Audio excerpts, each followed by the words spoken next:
Stupid, গাড়ি নিয়ে বের হও। বাজান আমারে কিছু টাকা দেন, আমার পোলাটা অসুস্থ।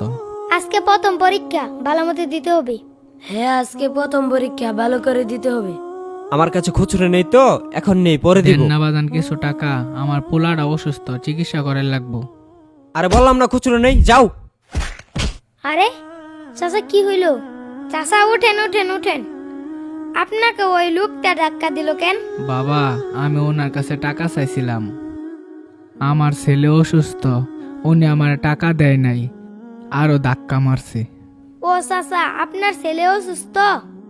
আচ্ছা, এই যে ধরেন, আপনি 100 না টাকা বাজান, রাখেন। তুমি এটা রাখো, আমার টাকা লাগবো না। না চাচা, ধরেন, নেন, আপনার ছেলেকে চিকিৎসা করাবেন।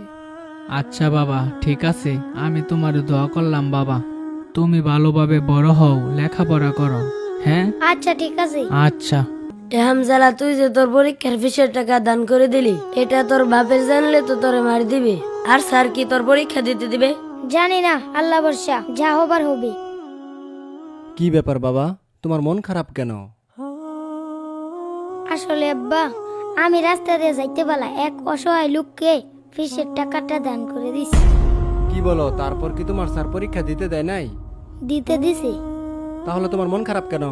আমি মনে করছি তুমি আমাকে বকা দিবা। আর